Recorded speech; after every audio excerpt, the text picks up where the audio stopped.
put the chainsaw down, Karen now."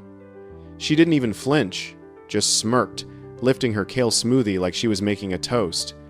"Why? It's not your fence. It's on the easement." I stepped closer, boots crunching over splinters that used to be mine.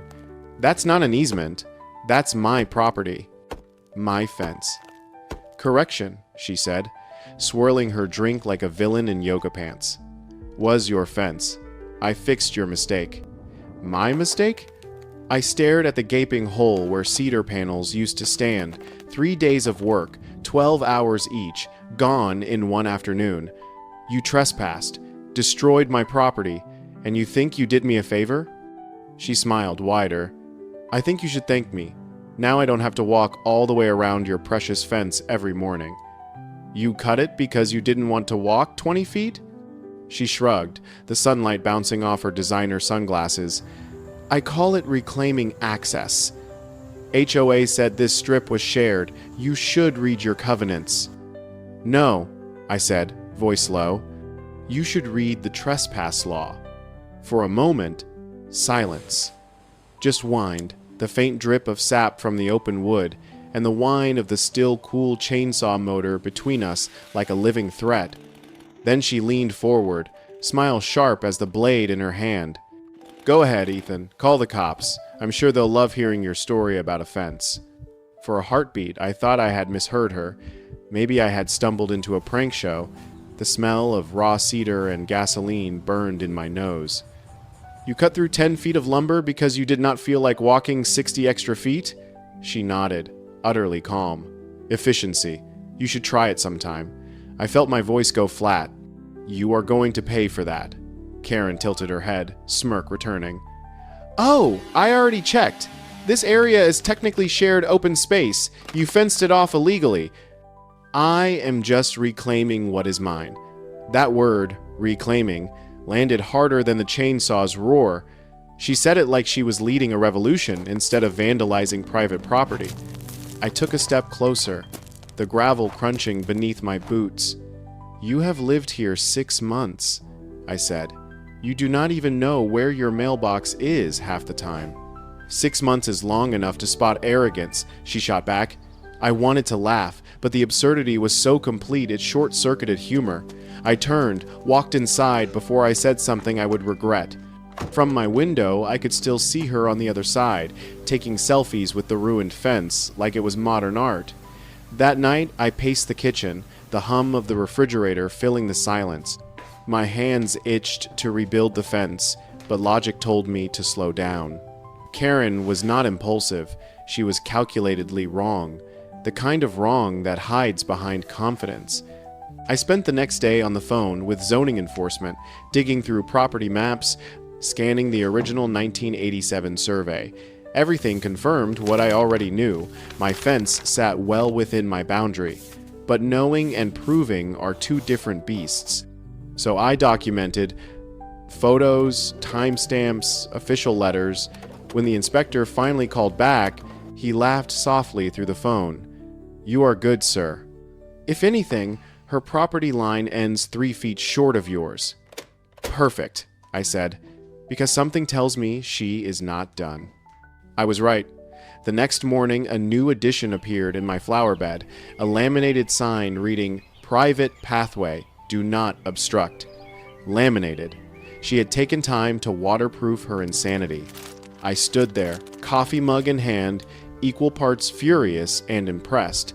That was the day I decided to stop reacting and start playing her game smarter. The county website became my nightly reading. 3 hours into one search, I found it. A narrow parcel attached to her lot that had fallen off the tax rolls. She had not paid on it in years. Technically, it was not hers. It was not anyone's. Yet, the county listed it for public auction at the end of the quarter. I stared at the screen, pulse steadying. The price, $117. The irony, priceless. I placed the bid and closed the laptop. No celebration, just a slow, deliberate breath. Days passed. Karen carried on like she owned the world. She threw a neighborhood social that spilled cheap wine onto my mulch bed and flattened 2 hostas I had spent summers nurturing. When I asked her guests to move their cars off my lawn, she laughed and offered me a tofu skewer. I smiled, said nothing, took pictures instead. Then the envelope arrived, heavy, official.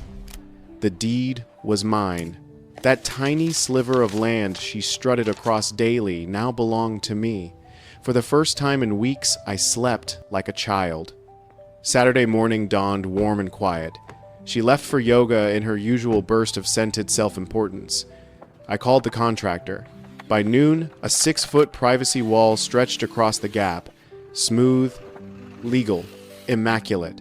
At 3:45 sharp, the piece shattered. "You cannot build this here."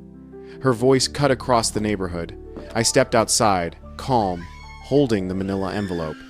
"Actually, I can, and I did." She stomped closer, waving her arms. "This is my access point. You are blocking me in." "Blocking you out," I corrected, handing her the deed. She scanned the document, eyes flicking back and forth, searching for a loophole that did not exist. Her face twisted, and for a heartbeat I saw it, the crack in her confidence. Then she tore the copy in half and stormed off without another word. I thought that might be the end. It was not. 2 mornings later, a county inspector showed up with a clipboard. "Complaint says your wall is too close to a drainage path." I led him around back, showed him the permits, the measurements, and the photos of Karen's illegal landscaping funneling water into my yard. He whistled low. "Well, that is something. I will file this as resolved." When I walked him back to his truck, he added, "You have got one determined neighbor." "Determined is one word," I said. That evening, someone dumped a heap of compost in my driveway. No note, but the smell was distinct, rot and defeat. I shoveled it with a grin. By then, petty sabotage felt like progress. A week later, a letter arrived, cheap stationery, printed threats from a bus bench attorney demanding I restore traditional neighborhood access or face legal consequences. I drafted a single-page response. "You destroyed my fence. You trespassed. You ignored county law. The land is now mine. Future correspondence may be sent to my legal counsel." Truth was, I did not have counsel. I had Google. But bluffing works better with letterhead. After that, silence. For a few peaceful weeks, I believed the saga had ended, until the orange flags showed up.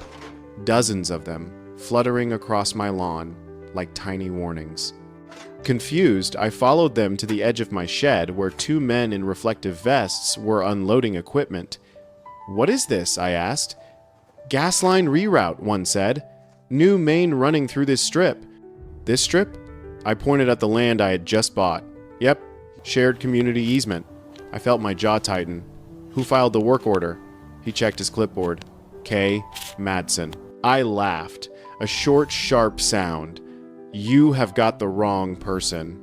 Turns out, Karen had submitted a fraudulent request using my parcel number and her fake P.O. box.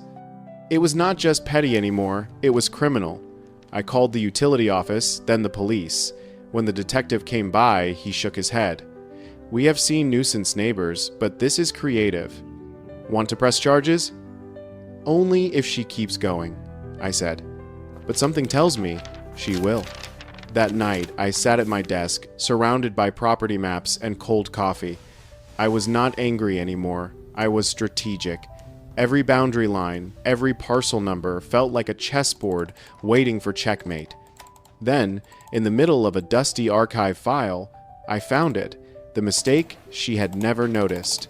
Her detached garage overlapped another sliver of land. Not hers, not even part of her deed. A leftover parcel from a decades-old title transfer. The real owner had died intestate. The county held it in limbo. Dormant property, forgotten. I leaned back, staring at the discovery glowing on my monitor. For the first time since she had revved that chainsaw, I smiled, not out of spite, but clarity. She had torn down my fence because she thought she could redefine boundaries. Now I would show her what boundaries really meant. Outside, the night hummed with cicadas. The scent of cedar still lingered faintly where the fence had once stood. I closed my laptop, slid the printed documents into the same manila folder I had given her before, and whispered to no one in particular, "Your move, Karen." When the county clerk confirmed the parcel under Karen's garage had officially been declared dormant, I did not feel triumph. I felt precision, like aligning the last domino before the fall. I submitted my bid that same afternoon, no hesitation, no second thoughts. For the price of a microwave, I became the legal owner of the ground beneath the outer third of her garage. I did not tell anyone, not my friends, not even the county detective who had helped with her fraud report. Some victories have to germinate quietly. 2 weeks later, a thick envelope arrived. The paper smelled faintly of ink and inevitability. I opened it at the kitchen table, the morning sun catching the embossed county seal. Title granted. I owned it. The concrete foundation of her garage now sat partly on my land. I sat there for a long minute, fingers pressed against the document, feeling the slow burn of justice settle into something colder. Strategy. That evening, I typed a letter on cream stationery. Notice of encroachment. Simple, professional, devastating. I explained that a portion of her structure stood illegally on my parcel and that unless she wished to purchase it at a negotiated premium, I would be filing for forced removal under structural code violations. In layman's terms, she had 30 days to tear down part of her garage or pay me more money than her car was worth. The next morning, I heard the knock. Sharp, angry. Karen stood on my porch in a robe and slippers, mascara smudged like war paint. She held my letter in one trembling hand and a mug in the other. "You have gone too far," she hissed. "This is harassment. Malicious property warfare." I opened the door fully, calm. "No, Karen, this is real estate." She glared, words forming but refusing to leave her mouth. Instead, she dumped the mug's contents across my welcome mat, coffee, black, and stormed off. That was her last display of control before the machinery of the law caught up. Within a week, she filed a zoning appeal. She even hired a new lawyer, one who at least wore a tie. They tried to claim adverse possession, arguing that because the garage had stood for decades, she had acquired permanent rights. The hearing lasted 20 minutes. The judge glanced at the paperwork, raised an eyebrow, and delivered the verdict. The structure was never merged with the parcel. The encroachment was illegal. She had 45 days to remove or repurchase. When she left the courthouse, she did not look angry. She looked hollow. Days later, a "For Sale by Owner" sign appeared on her lawn, written in hurried Sharpie, crooked, desperate. Every time I walked past, she would be out there with a tape measure, pacing the edges of her yard like a prisoner measuring a cell. She still waved at passing cars, still tried to project that suburban serenity, but the mask was cracking. I could hear it in her voice when she barked at delivery drivers, see it in the way she started keeping her porch light on all night. Her retaliation turned childish, music blasting toward my house at 7 in the morning, trash bins half blocking my driveway, sprinklers left running until dawn. None of it mattered. The balance had shifted. Then, one evening near dusk, a silver sedan pulled up to my curb.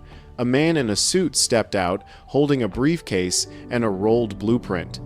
"Mr. Ridley?" he asked. Speaking. "I represent North Point Developments. We are acquiring property nearby. We understand you own the narrow parcel beneath the Madsen garage."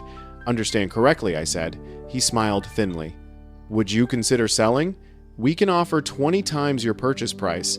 I could have accepted on the spot, but leverage is a meal best eaten slowly. "Maybe," I said.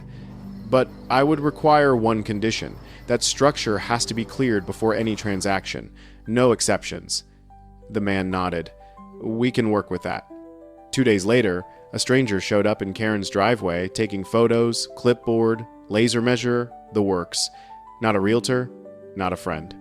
He measured the garage, the fence, even the privacy wall.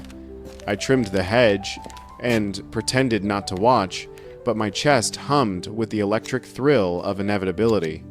That night, curiosity won. I searched every real estate site, and there it was, Karen's listing, buried deep under newly updated corner home. The description read, like satire, charming property with recent structural modifications and room for expansion. Not a word about the missing garage section or the legal landmine beneath it. The price, 20% above any comparable sale. But the brilliance, if you could call it that, was in the fine print, subject to buyer's ability to resolve minor encumbrance with adjacent parcel owner. Translation, she was trying to sell her problem to someone else. I almost respected the audacity. Almost. Still, something about the desperation did not add up, so I called my buddy Nick, who worked in title insurance. Over whiskey and steak, he ran the background. When he returned, his tone carried both disbelief and admiration. She took out a massive home equity loan 3 months after moving in, double the house's value, missed half her payments. She is underwater, so she is trying to dump the property before the bank catches up, I said. Exactly. It all made sense.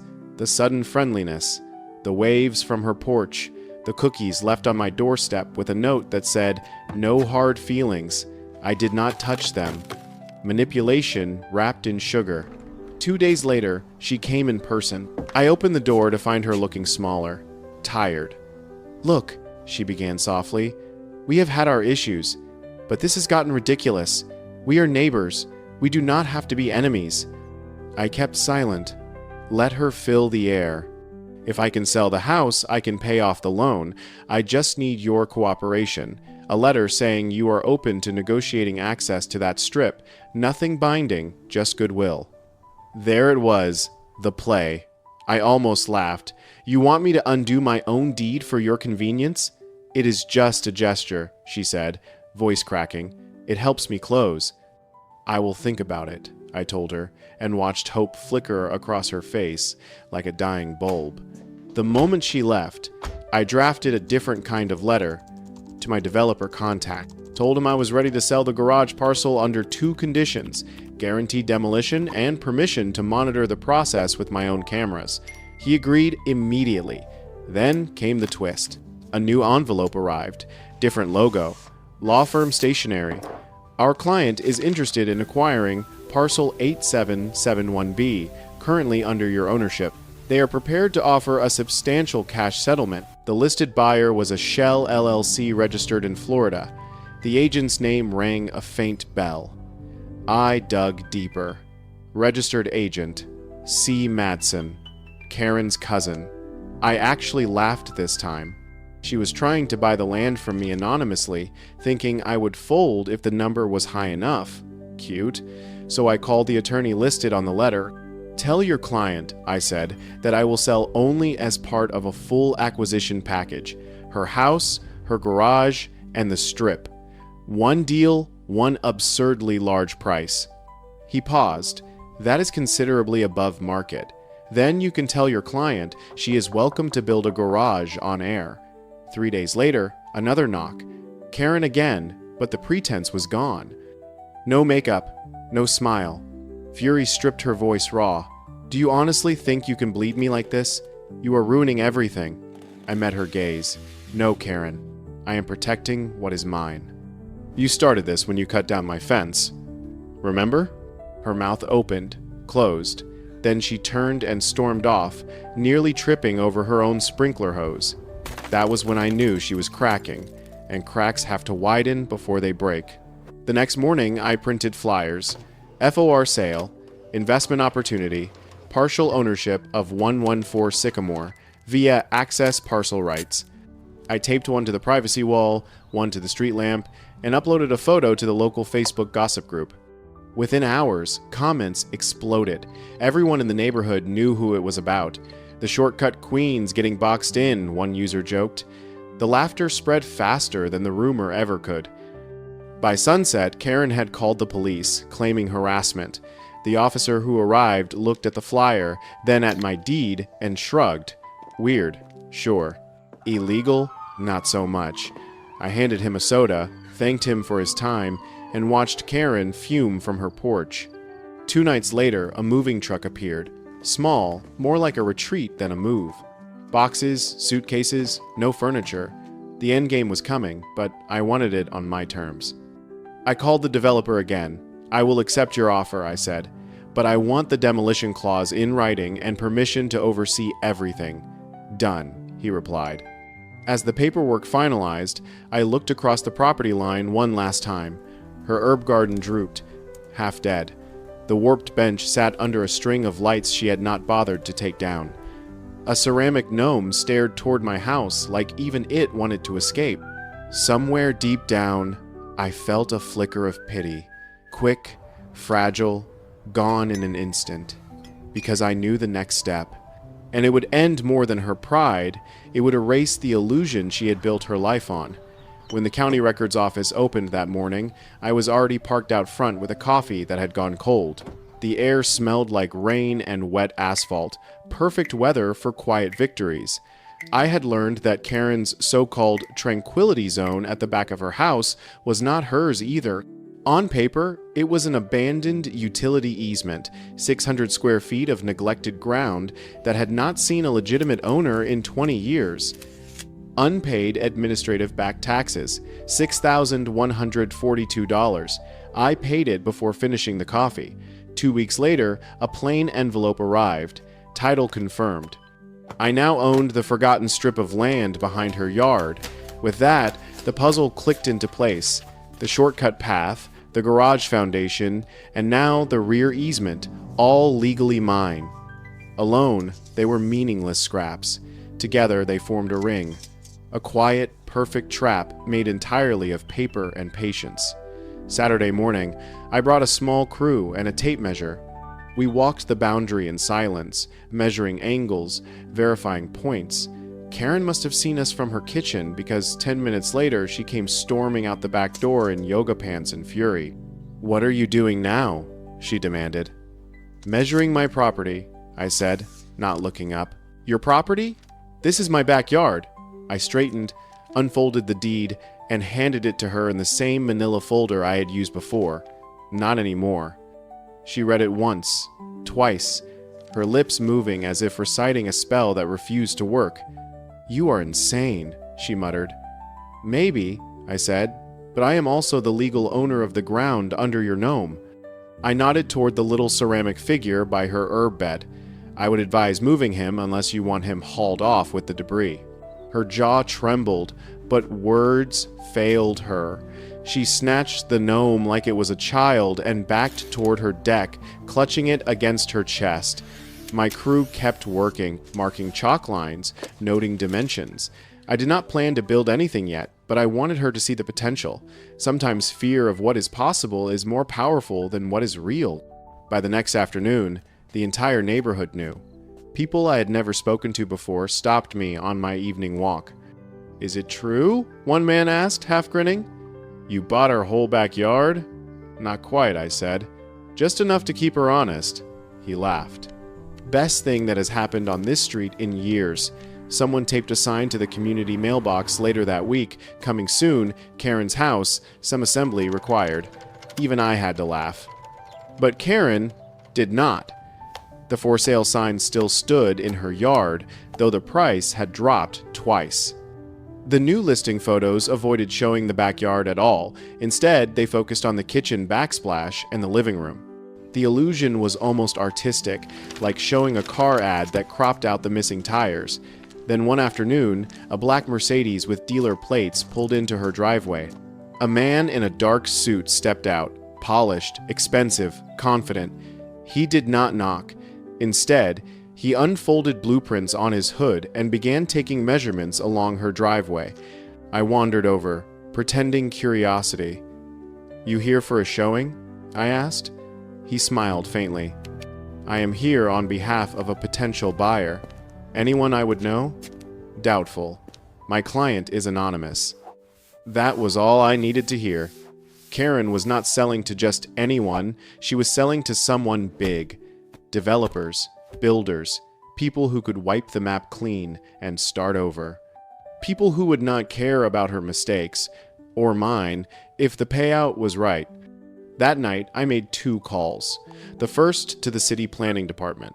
I told them I was researching contiguous lot lines for a potential landscaping expansion and wanted updates on any zoning changes nearby. The second to Nick. Do me a favor, I said. Run a check on zoning requests for Karen's address. He called back the next day. You are not going to like this. There is a quiet request filed last week to rezone her lot as mixed-use residential, which means someone wants to stack units, duplexes, maybe townhomes. Big money. I stared out the window at her house, at the string lights still flickering across the gap where my fence once stood. Not gonna happen, I said. Zoning boards move slowly, but they listen to public outrage faster than paperwork. I printed flyers, rallied neighbors, and filed a formal objection.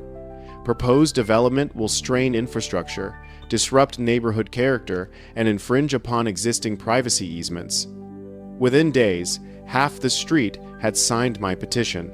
Turns out Karen had made plenty of enemies long before me.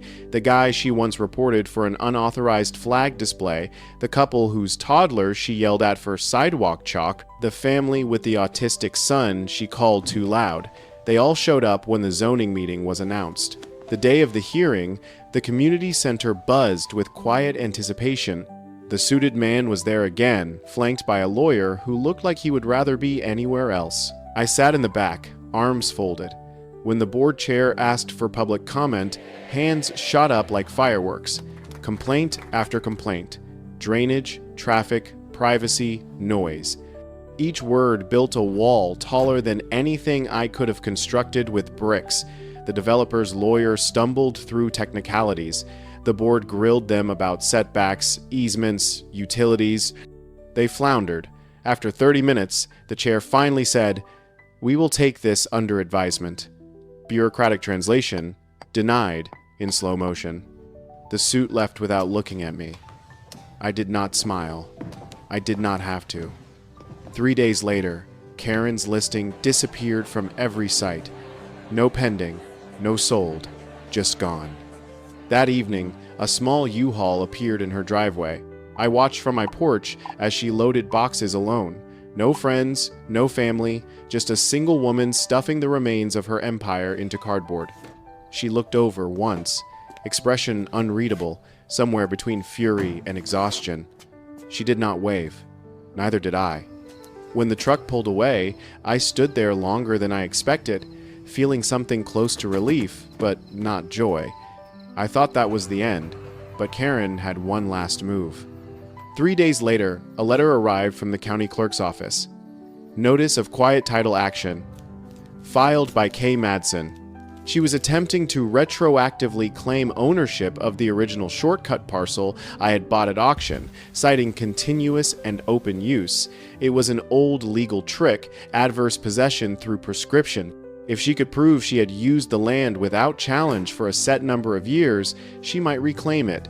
The problem? She had not even lived there that long. And I had documentation thicker than a novel showing every cease and desist, every complaint, every trespass photo since the day she fired up that chainsaw. Still, I was not leaving it to chance. I built my counterclaim like I built my fence. Sturdy, over-documented, airtight. I included timestamps, survey maps, certified letters, even screenshots of her social media captions bragging about her shared open space. When the hearing day came, I wore the same calm expression she used to wear when she thought she owned me.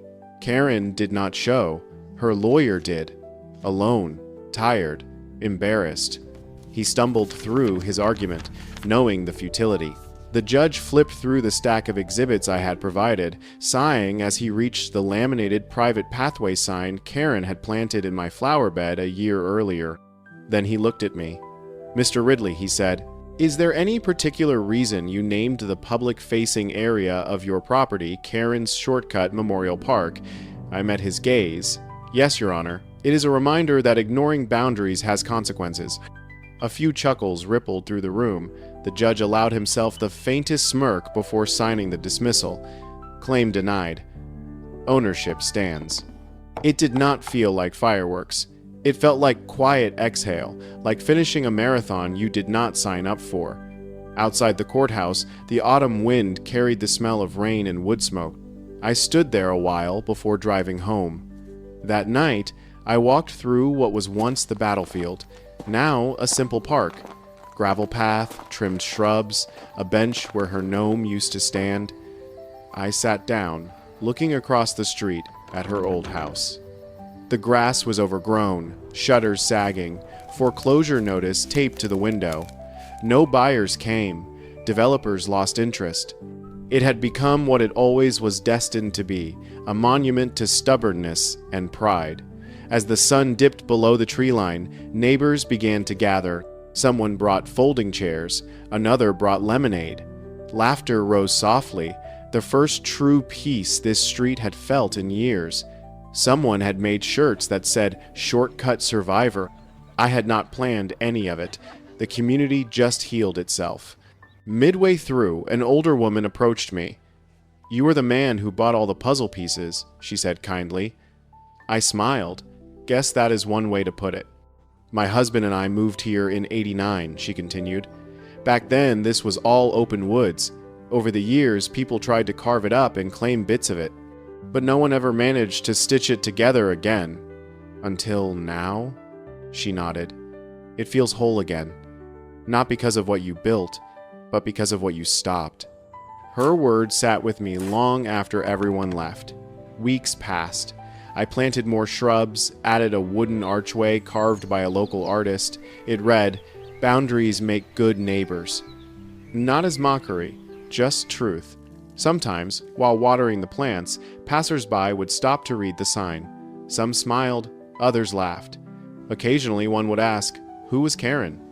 I always gave the same answer. Long story. Because by then, it was not about her anymore. It was about patience, about dignity, about learning that a fence is not just wood and nails, it is peace made visible. Spring came again. Birds nested in the oaks. Greg the squirrel, named after the one who used to raid my feeder, scurried along the new fence line like he had always lived there. I sat on the bench one evening, listening to the quiet hum of the neighborhood, the sound of stillness restored. And in that stillness, I finally understood something. Some people build walls out of spite. Others build them out of survival. I had built mine out of necessity, but what it gave me was something bigger, clarity. Karen taught me that not every battle is about winning. Some are about ending, about reclaiming your peace one boundary at a time.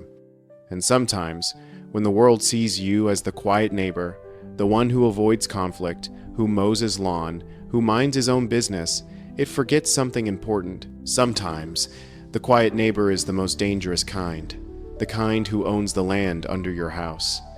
I have thought about that story more times than I can count. Not because I won or because I got the last word, but because it changed how I see people and how I see peace. Karen believed that power came from taking, that control came from shouting the loudest, from bending rules until they broke.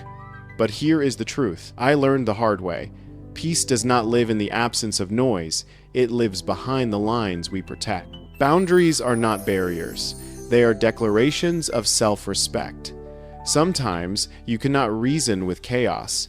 You cannot teach fairness to people who mistake kindness for weakness.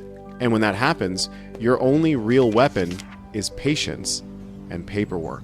So if you have ever dealt with a Karen in your life, someone who tramples your space, disrespects your limits, or believes they can rewrite what is yours, remember this: you do not have to shout to win. You just have to stand your ground, calmly, legally, relentlessly. Because peace is not something you ask for, it is something you build, and when you build it strong enough, it becomes unbreakable. If you made it this far, thank you. What would you have done if you were in my shoes? Would you have fought back or walked away?